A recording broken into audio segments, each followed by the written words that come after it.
So we have about a half hour or so, and I don't want to belabor any of this stuff because this budget stuff, boy, could just really make your eyes glaze over, Oh, yeah. really.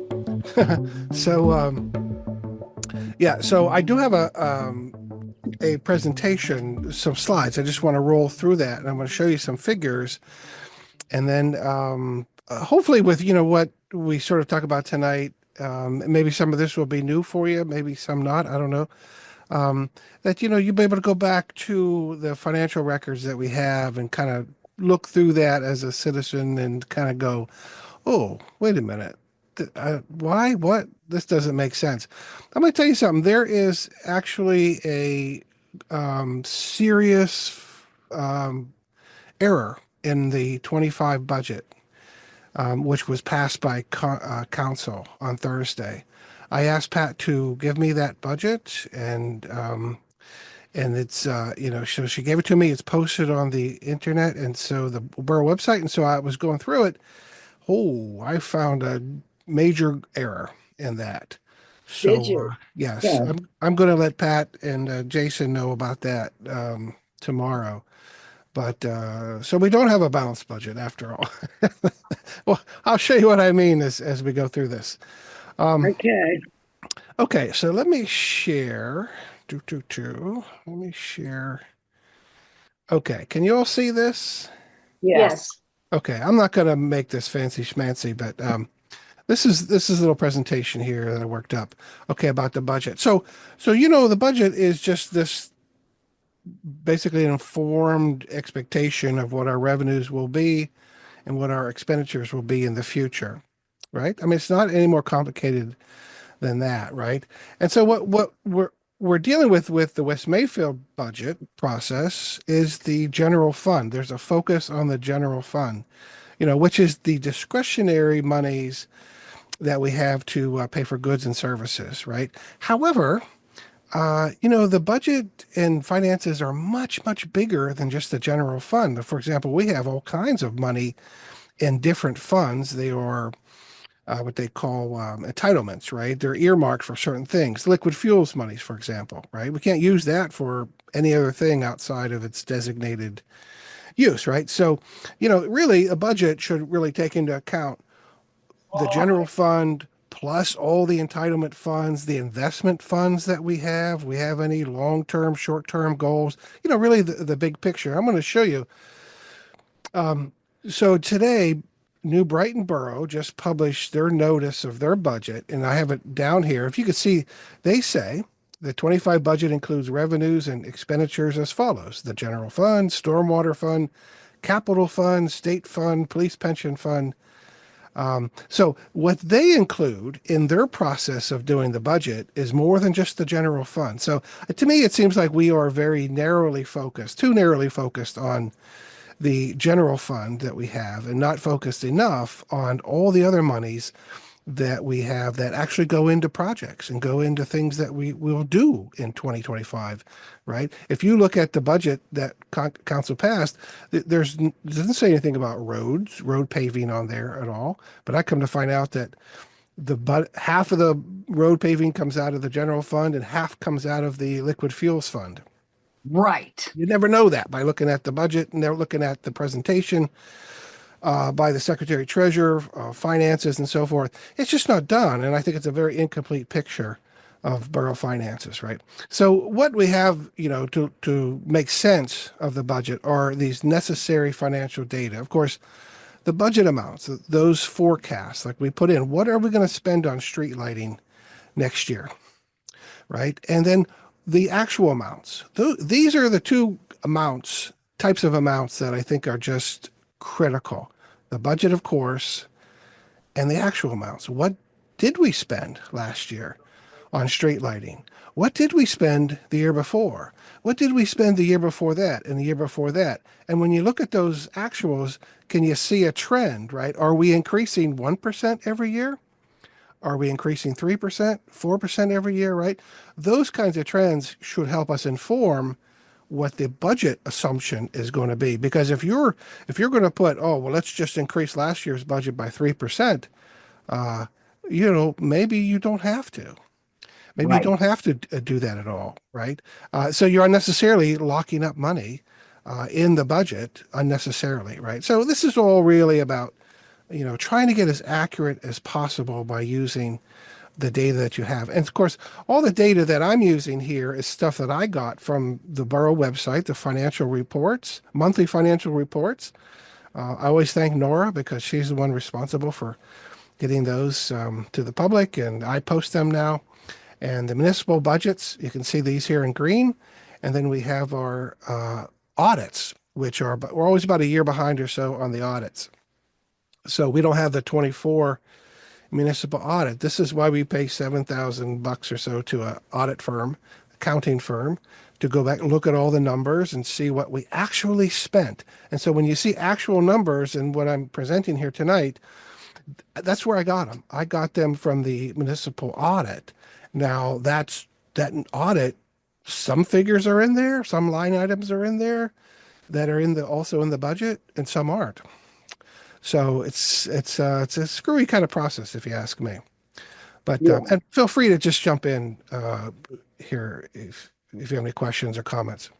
So of course, we want a balanced budget because a balanced budget says, oh, we know that X amount of revenues are coming in, their income, and we know that our expenditures, our spending is going to match that. And so that's obviously called a balanced budget. But I'm going to tell you, one of the fallacies of a balanced budget is that you could go broke by balancing your budget every year, right? If your total income, it keeps shrinking and shrinking and shrinking, and every year you adjust your expenditures accordingly, right? But you're not paying attention to the big picture, right? How much money is in the Treasury, for example, right?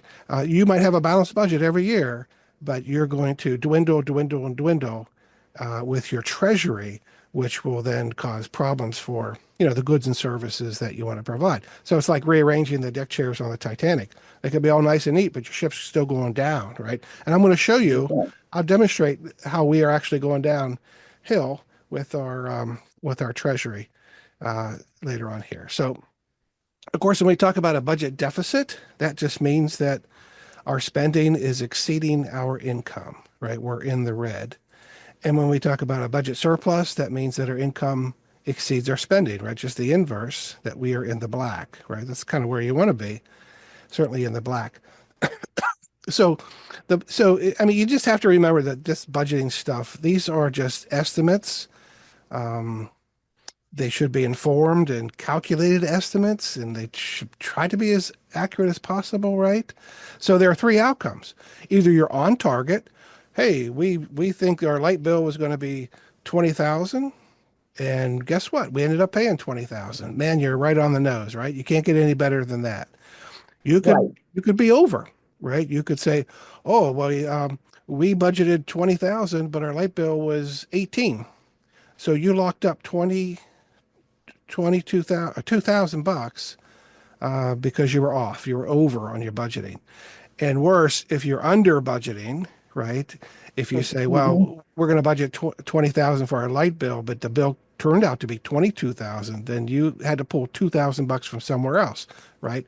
So Right. you could be on target, you could be over, you could be under, right? And so the way we measure that the degree that we're on is called a budget variance, right? So if you are 50% over, that's 50% variance. If you are 10% over or under, right, that's a 10% variance. So there's a basic rule of thumb in accounting and municipal finances of you want to be within 10% or less, right? That's how close you want to be with your estimates borne out by your actuals, right, within the 10% range. Okay, so Right. I'm going to show you how. So this is our municipal budget from 2020 to 2025.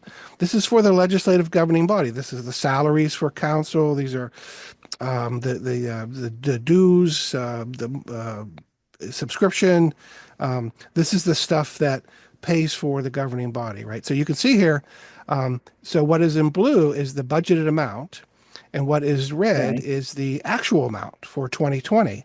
So you can see that we are pretty close, but we over budgeted there. And for 21, you see that we budgeted 9,100, but the actuals turn out to be $10,272. I don't know why that is. That's just that this actually comes from the municipal audits that were done by the accountants. So you see the trend here. In 22, we under budgeted. In 23, we under budgeted. In 24, we under budgeted. This 12,000 is a estimate of what it might be, but you can see the trend here.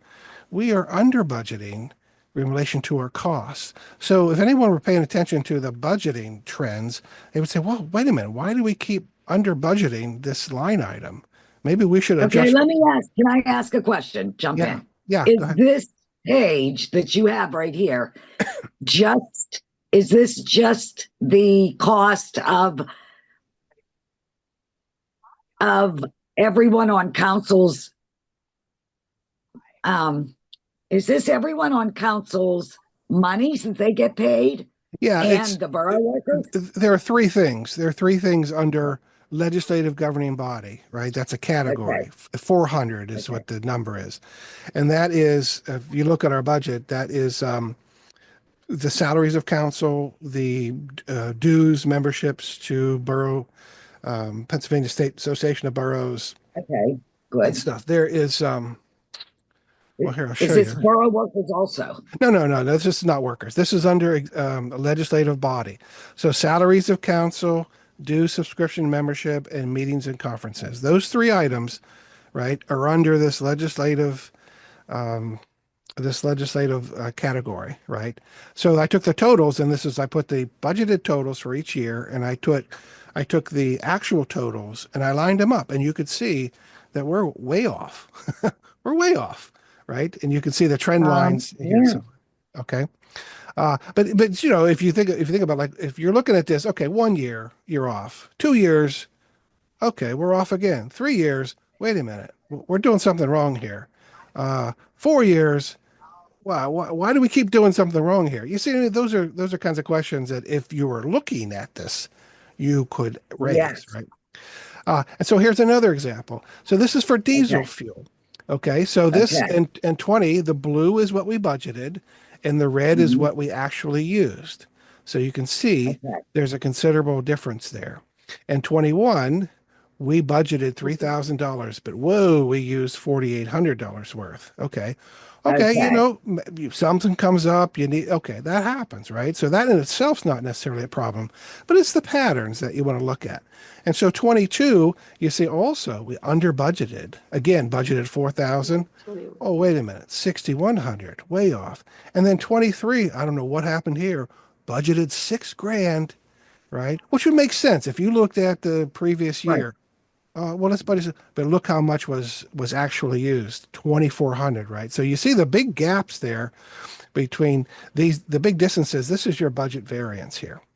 Okay. Yes. So there's an example of how just the opposite here, where we are, in some cases, we're over budgeting right there. And so when you look at budget variances, so this is for a category, for general government buildings and plant, whatever that is, 409 is category, right? And so you see here in blue, this is what we budgeted, 14,150 for 20. And the next year was 11,850, right? You can see that.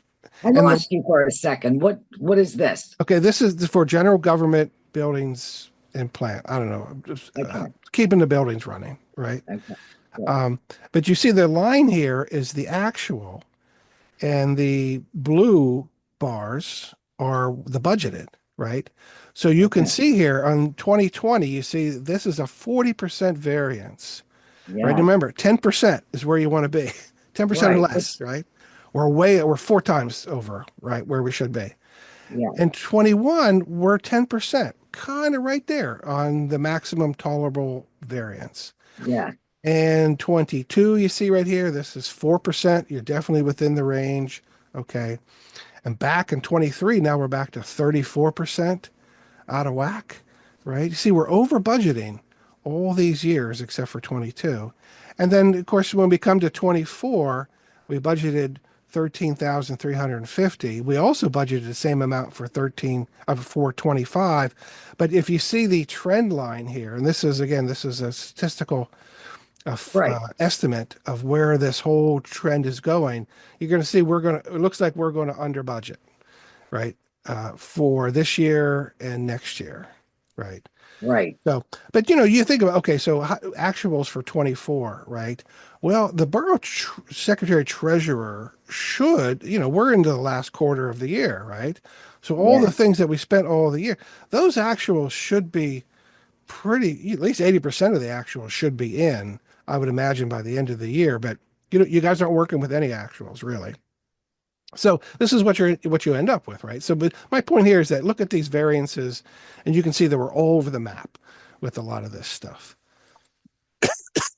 Now, excuse me. Now here is the police budget, and the police budget goes 3% every year. So if you look at red, okay. So I went back and I looked at the audit for 2020. We spent $62,877. Okay. Well, if the contract is 3% every year, well, do the math, right? All these figures in red, right?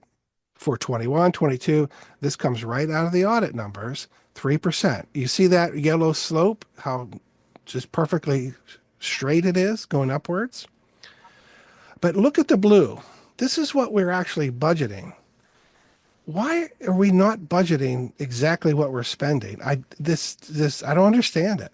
So we've actually over budgeted since 20 to 24 by $3,800. I don't know why we're not following the yellow line there or the red bars because there's no mystery in this line item. It's Kevin, 3% every I year. have a question. Yeah. So last year when I was there and Pat was presenting the budget, Hmm.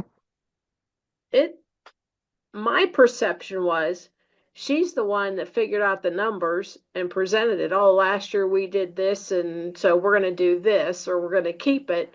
Does she have it? Is she the only one that has the input on the budget?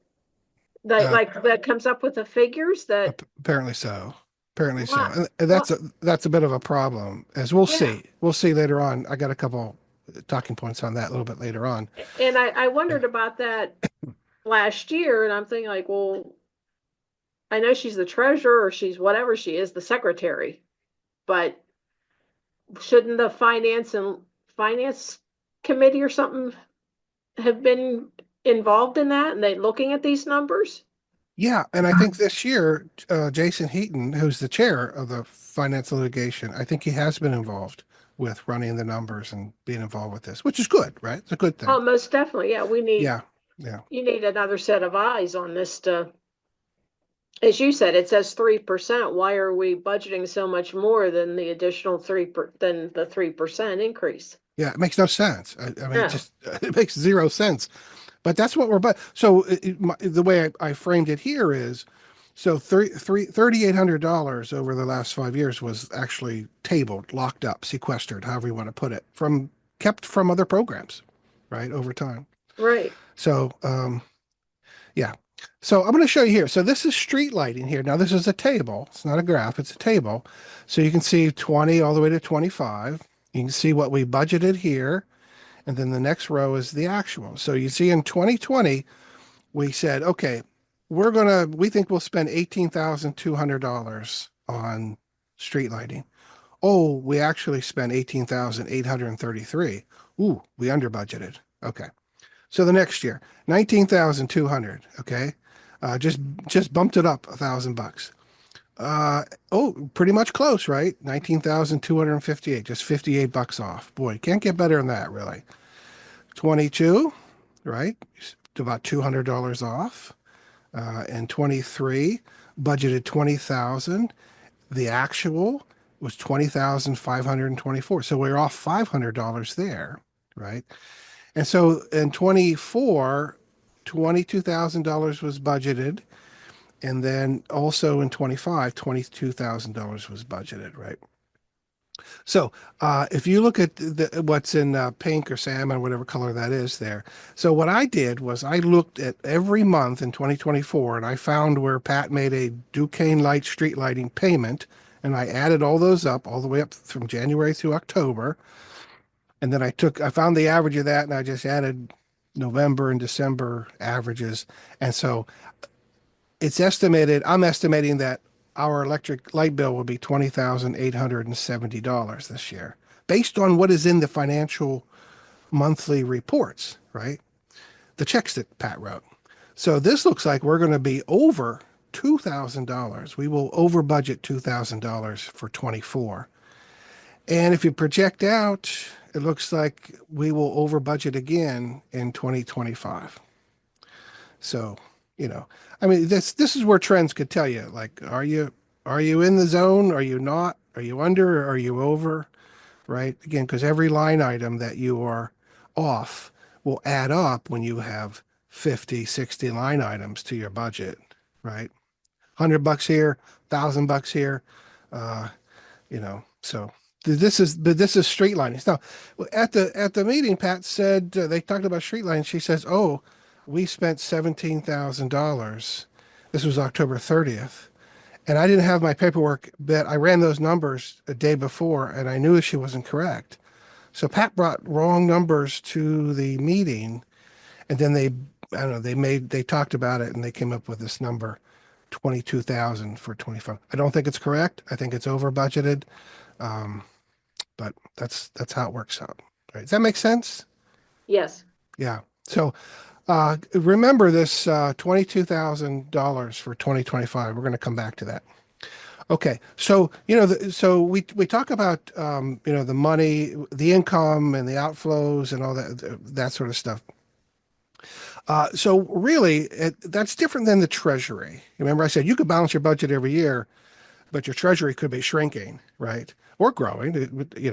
Uh, so what is recommended is for a general fund reserve, is about 2 months worth of operating expenses, or about 17% of your revenue, total yearly revenue. This comes from some association of municipal auditors and stuff like that. They recommend this. So as I say, so we should have a minimum reserve involved. So you can see here on this graph, the blue is what we budgeted for revenue, right? We said, oh, we're going to get $355,076 in revenue. We actually got a little less than that at 347. But if you look at 21, we said, oh, we budgeted 354 grand. We actually got 442,000. And that's the green line that goes above the blue bars. And you can see in 22, whoa, we were under our expectation for revenue. 23, whoa, we were under our expectation of revenue, right? And so my estimates are, and I could totally be wrong with these estimates, that we will also get more revenue than we budgeted in 24 and 25. But you see down here, the red line, the dark line, that is the 17% of revenue. And so that down there, we should keep that. And this shows that we're in pretty good shape, right? We have a reserve in our treasury to cover, unforeseen stuff, at least 2 months of operating revenue, operating expenses, and stuff like that. So I just thought I'd point out, I was like, yeah, we're doing okay having a reserve there. But the other stuff is pretty wonky, if you ask me. Okay, so you want to know what's in our bank account, right? Which is our treasury for the general fund, the treasury of a general fund. This is every monthly year-end, end of month balance that Pat has reported in the monthly financial reports. I scoured them and I pulled them out and I plugged them into this chart here. It's a lot of numbers. But you could see here, so in 24, if you go down the list, so Pat just delivered the end of October numbers, 520,391. And so everything that's in yellow here, these are projections in a forecast. So you can do what's called a statistical forecast. It's a regressive analysis. It does the statistical formula where it looks at differences between one number to the next number, and it recalculates it, moves forward, and says it kind of predicts what the next number will be in a sequence, right? And so I ran forecasting formulas for right across the board. And this is what we come up with. So if you go, this goes all the way up to 2030 up here. So if you see in 2020, we ended December with $567,000 in the general fund. If this estimate holds up, we'll have $515,000 at the end of December in 2030, right? And you can see across the board here the net gains that we have from what we had in the bank in January and what we had in the bank in December. We had a net loss in 2020, but every year since, 56,000 in the black in 21, 18,000 in the black in 22, 9,000, small margin. And then all the projections going up to 2030 seem to be in the black. But if you really want to know what this looks like this. This is this is a wacky kind of thing. So you can see this so January, February down the bottom, Yes. the months. So we start over here on the left. January, probably a bunch of money comes out, it pay for stuff in January. And as it goes through, you can see the spending patterns, or the, I should say the balance patterns here, right? They all follow this same pattern except for 1 year, which is 21. That's this orange line right here. It happens to go up right here where everything else is going down. I think that's COVID money. I think we got Mm-hmm. big COVID money right there, right? But every line, every year follows basically the same pattern. But Yes. you can see how over here we end up with much tighter in December than we do over here in January. Kevin, I have a dumb question. Yeah. Where do we get our income from other than taxes? Well, there's a whole range of things. We have fines, levies. There are a range of taxes, property taxes, Okay. personal income taxes, and so forth. Yeah, and that's all listed in the budget. Okay. Okay. So, what's the solution, right? How do we make budgeting better, right? So, this to me, and I've been doing a lot of research on this, looking at other municipalities and so forth, and seeing how things are done. And it really seems like, and we do not have this. We need a budget and finance committee, right? Made up of appointed officials like the secretary treasurer and elected folks, right? Council members. And I think we need citizens on there. Oh, we're about to run out of time here. So I'll make this quick. Um, so this makes sense to me to have a committee. And what does that committee does, right? Sets up a budget and finance program. It sets missions, the mission, goals, and objectives, right? A budget construction process. It gets that data. It says, "Hey Pat, give us the actuals. We need the actuals. We don't have actuals." Sets up a calendar, right? And also some that does quality control audits. Um, Developing standard operating procedures, tracking actual spending, making sure these are goals, right? Making sure budget variances are below 10%. If they're not, let's go and why is this not happening?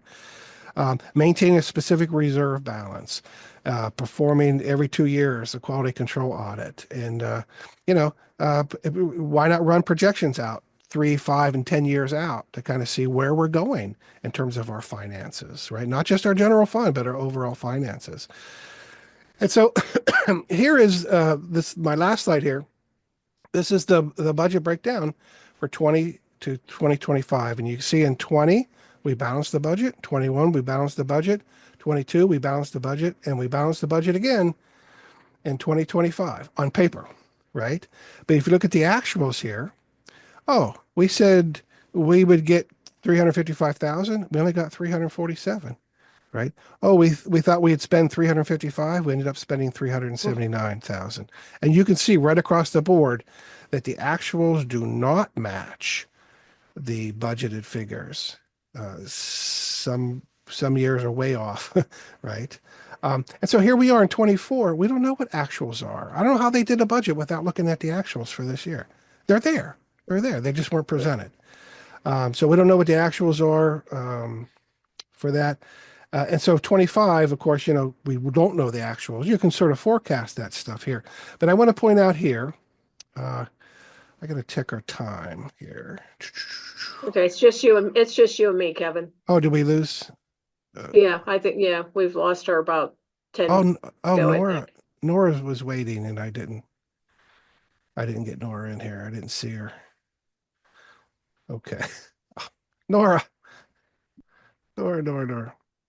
But you see here in 25 that we have expenditures 397,274.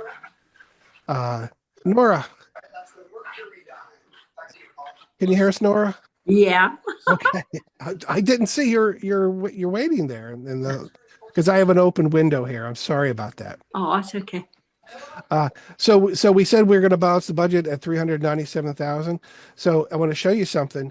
If you look at our budget, like I went through every line and I came down to the street lighting. Uh-huh. Remember, look what is in the street lighting for 25, not 22,000, 2,200. Oh, And wow. they tallied that up. And so they tallied it up. Where am I here?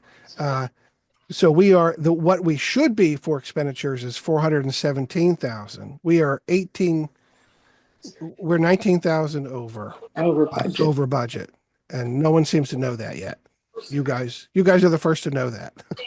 Oh, wow. I'll let Pat and Jason know tomorrow that I found that. And I did, I ran the numbers, I calculated, I did all the additive stuff, and that was the figure. When I added the correct number in there, it came up with the same figures that they had there. So yeah. So, but you can see that we had 4 years of balanced budgets, and we were off in all these years in actual numbers. So yeah. So I still don't know. Okay, we have 4 minutes here. I'm going to stop sharing this. No, wait, I'm going to show you something, actually. So this is something I've been working on. This is every year, right across the board. If you want to go, look at all the budgeted numbers and actuals, you can see these. And I have a lot of unknowns here for actuals. I don't know. Pat never gave anybody those numbers. So there's a lot of stuff here that could be tightened up, filled in, whatever, to make a more accurate figure there. So this is a lot of stuff I know. I'm throwing it out there, and it's like a lot of numbers and I've been posting some of this stuff all along here over the past month or so on Concerned Citizens Facebook page, and demonstrating and showing some of these issues that we have with our budgeting process, our actual budgeting product here. So I think we're getting better, and I think everyone wants to get better. And I don't know if Jenna is going to, I hope Jenna will, do the budget differently than Pat does it. But I think it's necessary that she does, like, for example, provide the actuals. And I think citizens need to be involved. A committee needs to look at this. Yeah, I'd like to see a actual treasurer's report at the council meetings, not just blurt out, "Oh, this was our expenditures. This is our income. What was our expenditures? What was it for? How much was Duquesne Light? How much was, itemize it for us and have that handed out." I think people would rather see that and know where our money's going than trying to guess where it's going. Well, those are on the borough website. You can see those. Pat will send me, when she sends me the minutes that were approved, she will send me the financial report. It's a month behind, right? Yeah. But that stuff is on there. And I made it all searchable. Okay. You could search the monthly reports all the way back to 22 or 20. Okay. I think. Yeah, but that stuff is on there. But here's a question I have: like, all the eyes. They talked about the street lighting being 22,000. All the eyes that looked at this budget. Council passed this preliminary budget. They voted on it with that glaring 18,005, whatever the math is, $19,500 or whatever. Because they don't look at it. Yeah, I didn't look at it. Yeah. Now, yeah. I was shocked how much the police are right now. Yeah. Yeah. I don't know. Should they try to bid it out again and see what they can get? Well, that's one of those things, Nora, I'm sorry you missed. I'm going to actually put my whole slideshow up. I'm going to put that online. But, that's one of the things that if you did an annual or biennial review of a budget, you could look at every one of those things and say, hey, maybe it's time for us to look for a more competitive service or a cheaper product or something like that, right? Well, wasn't that what Wendy was complaining about at that one town hall, that the cost of the police, and she couldn't find, or she was having trouble getting anybody to cover us, or she was saying something at one of the town halls. Yeah. Yeah. But I don't know whether that was true or not, or If but it- we've jumped from, what we were Chippewa, we were Beaver Falls, we were White Township, we were back to somebody else. Right. Yeah, I don't know what to do about the police costs. I mean these are conversations, I would say. These are conversations that a budget and finance committee should have. Yes. And if you don't have a program that says, okay, well, every 2 years we're going to go through and we're going to get new bids or we're going to seek cheaper prices and services, whatever. If you don't have that formulated into a program, when does it ever happen? I don't know if it ever happens. It never happens here. I'm back finally. Yeah, it never I don't know happened. what happened to me. You're not bumped up. Hey, we have To have a cup of coffee. Come on. we have No, 1 I minute. was on hold. We have 1 minute left. Oh, And I know because this is a lot of stuff I know, but I want to make this just a quick half hour. I'm going to put the thing up there so you all can see those slides again. Okay, and I'll probably continue to talk about this. So I want to thank you all for being at this workshop. We haven't had one all year long, so this is a good one to have. So thanks for joining us. Did anyone Thanks else? for all the work, Did, any- Kevin. did anybody else beep in? No, well, Nora's in here. Oh, okay. We're going to get cut off here in a second, but so thanks again, and we'll continue the conversation. Okay. All right. Thanks, Kevin. Right. Okay. Bye bye. Thank you. Bye. Bye.